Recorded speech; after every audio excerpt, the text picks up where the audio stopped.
Então eu quero muito saber, porque o primeiro foi O Medo do Sucesso, agora tem um novo livro, conta pra gente. Então, o Medo do Sucesso foi memórias, né, os bastidores da televisão e todo esse processo de ter coragem para brilhar, né? Então, é muito legal porque as pessoas têm medo de brilhar e de ser feliz em qualquer área da vida, até nas relações íntimas, enfim. Só a gente estraga as coisas que estão dando certo. O outro não tem poder de fazer isso. É a gente mesmo que faz inconscientemente. Então, a gente tem que fazer esse estudo. E o segundo livro é uma ficção, é uma história de três pessoas, de três personagens que estão em momentos diferentes do despertar, né?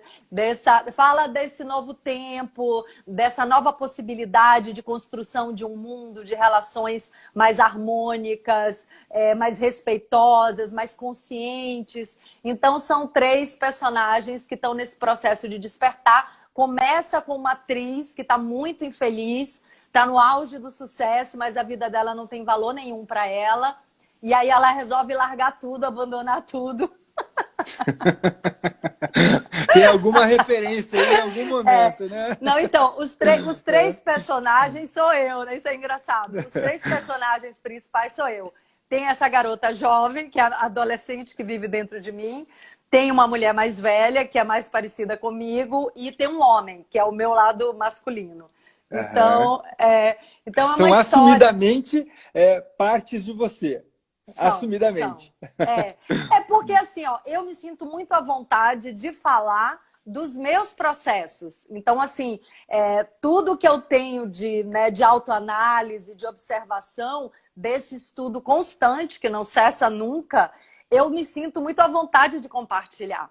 Porque eu não tenho um consultório onde eu recebo as pessoas e estudo as pessoas. Claro, agora eu até estou fazendo uma formação terapêutica, mas enfim, é uma coisa que começou há poucos meses. No momento, assim, eu me sinto muito à vontade nesse lugar de compartilhar as minhas experiências. E o livro você vem de é um canal.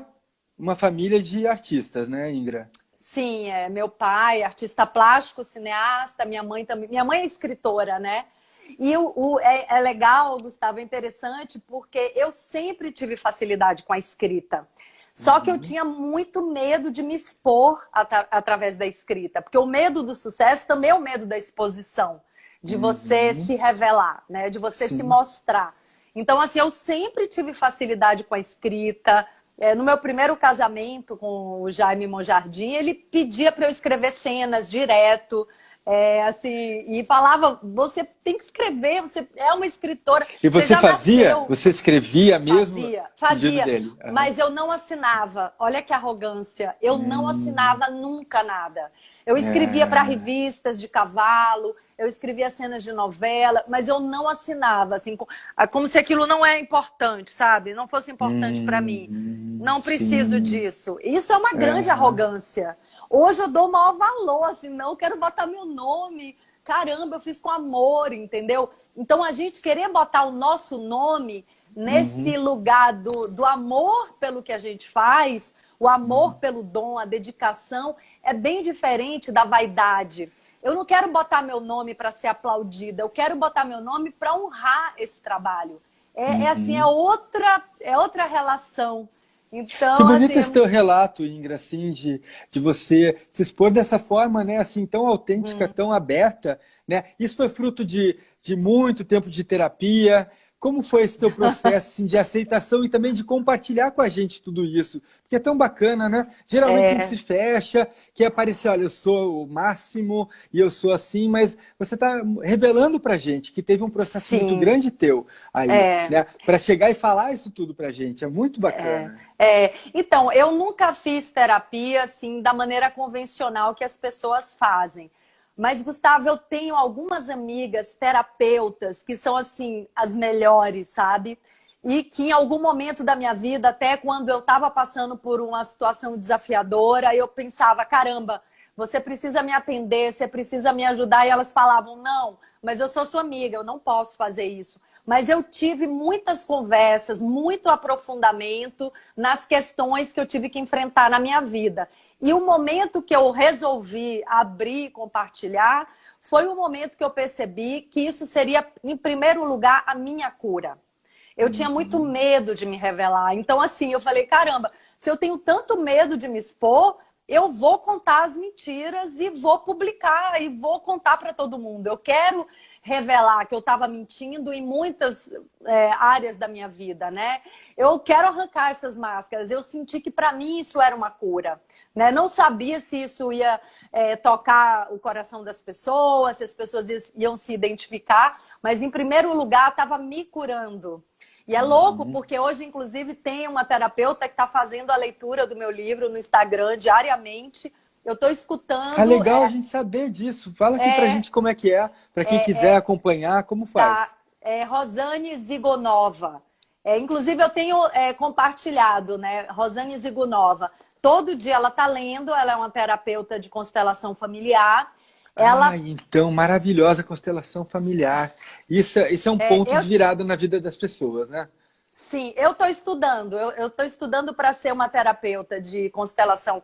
Eu já estudo a constelação há 20 anos. Eu já tenho experiência com constelação há mais de 20 anos. Então, acho que aí se explica um pouquinho, Ingra. Eu tenho uma irmã também que ela já tem uns 4 anos que ela trabalha com isso. Eu tive a oportunidade de fazer 2 sessões com ela. Nossa. E eu vou te falar assim que valeu por muitos anos de terapia, de coisas assim, que eu não tinha ideia do que era. E assim, um reposicionamento na vida. Eu acho que para mim Que bom! Que maravilha falar com você que sabe, porque caramba, a constelação familiar é muita expansão de consciência. É muita expansão. É muita expansão. Então, assim, é uma loucura, porque assim, a gente vê todo o nosso sistema familiar, nossa origem, nossa ancestralidade, nossos hábitos, a gente vê de uma forma completamente equivocada.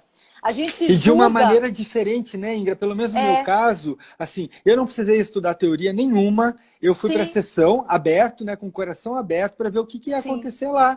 E, de repente, eu vi o campo, né, que a gente fala, né, com questões que eram minhas, que eu não tive que explicar em detalhe, mas de repente reorganizou tanta coisa na minha vida de uma forma não racional que eu simplesmente mudei muitas coisas.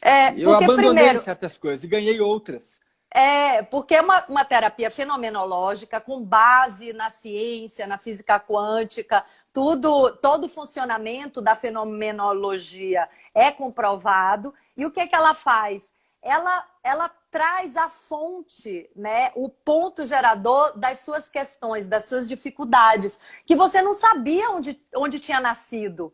Então, como a gente é fruto de um sistema familiar, como a gente é fruto da ancestralidade, a gente recebe a história da ancestralidade no nosso corpo, no nosso DNA, ou então através do campo morfogenético, que é o campo de comunicação dentro da espécie, da família humana, que transmite toda a evolução, tudo que acontece, toda a vivência, toda a experiência humana está num campo de informação. E a gente recebe tudo isso. Então, às vezes, a gente está conectado com uma dificuldade de um parente e veio dele para a gente curar. Só que a gente tem muita dificuldade de saber de onde veio, porque a gente também, Gustavo, a gente vive numa sociedade que a gente se desconectou muito da nossa essência, do nosso coração, da nossa alma.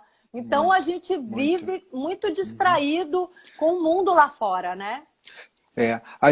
Às vezes a gente opta por isso, eu acho, né? A gente não quer pensar, a gente não quer ver as nossas coisas, então a gente se distrai. E outras vezes a gente tem o mundo realmente nos chamando para tudo que é lado, menos para dentro, né? E é inevitável a gente chegar e se conhecer melhor, que eu realmente... Tem uma hora... É a hora que a gente dá essa virada, é a hora que a gente está cansado de levar porrada, na hora que a gente está infeliz, que a gente fala, caramba, eu tenho que fazer alguma coisa, né? Chega um momento, né? E às vezes é uma crise muito grande, mas tem crises que vêm para melhor, né? É difícil a gente crescer num momento muito feliz, de muita prosperidade, a gente geralmente tende a ficar no mesmo patamar, mas as crises nos forçam a crescer muito, né? E agora que a gente está passando esse momento, né, mundial, a gente tem que ver de que maneira que a gente vai achar isso, né? Que é doloroso, que é difícil, né, passar por isso agora, mas algo de bom vem. né? Se a gente Com souber ver. certeza. Não, a gente está passando por um grande desconforto planetário, né? Para a gente sair da zona de conforto. Isso tem um propósito, né? Não é que eu estou só querendo ver o lado bom e não quero enxergar o desafio desse momento. Claro que eu quero. Eu choro diariamente. Eu não posso escutar uma notícia que eu acho que, né, toca meu coração, parte meu coração. Tanto que eu não estou escutando notícia. Mas quando eu chego até mim, quando eu sei de pessoas que são próximas, passando por dificuldades, ou de estar com a doença, ou dificuldades mesmo porque está tudo parado, né? Então, assim, eu estou sendo tocada e atravessada por uma tristeza e por uma compaixão o tempo todo. Mas eu não tenho como não enxergar que a gente está passando por uma grande oportunidade de evolução espiritual, emocional, que a gente está tendo que dar conta de coisas que a gente nunca precisou na vida, né? E dar conta da gente mesmo. A gente está em primeiro lugar, né? Em primeiro lugar. A Sim. gente dá conta da gente mesmo para poder ajudar os outros. Exato. Né? É aquela história da máscara do avião, né? Primeiro põe a máscara em você, porque, caramba, eu nunca fui tão exigida, eu comigo mesma, na minha firmeza, na minha paciência, na compaixão, né? De não julgar, né? De estar mais preocupada e colocando foco no meu aprimoramento e não parar de julgar o outro. Isso é um processo que eu já estou há um tempo, sabe, Gustavo? Porque quando a gente se conhece um pouquinho, quando a gente entra nesse processo de autoconhecimento, que a gente enxerga toda a nossa luz e a nossa sombra, a gente para de julgar o outro. Porque quando alguém julga outra pessoa, é porque ela não se conhece. Pode escrever isso que eu estou falando. É verdade. Porque É mais fácil julgar o outro, né? Bem mais fácil. Exato. Ela não se conhece. Nenhuma. Porque quando a gente se conhece, a gente fala, caramba, eu também sou capaz de tudo isso. A gente é capaz de tudo aquilo. É só descuidar um pouco que a gente está fazendo bobagem. Então, é muito bom a gente botar o foco nas nossas ações, nos nossos pensamentos, no que a gente sente, no que a gente alimenta. E eu tô amando fazer isso. Isso é que é massa, sabe? Assim, esse meu trabalho de autoconhecimento e de compartilhamento dos meus processos está alimentando o meu trabalho de atriz, está alimentando a minha vida, a minha relação com meu filho, com os meus pais, com os meus irmãos. Não é que eu não tenha desafio, não. Mas eu até enxergo o desafio logo quando ele chega. Não fico disfarçando e me distraindo. Só que agora eu acho logo um caminho de tentar resolver a coisa de maneira pacífica, né? De solucionar conflitos. Eu não boto lenha na fogueira mais, sabe? Porque, caramba, eu já sei como é que anda o filme, sabe? Assim, eu já tô prestando atenção, eu já sei como eu funciono, como a pessoa funciona. Então, as relações humanas são, assim, um campo muito lindo de estudo, né? Nossa, fascinante, fascinante.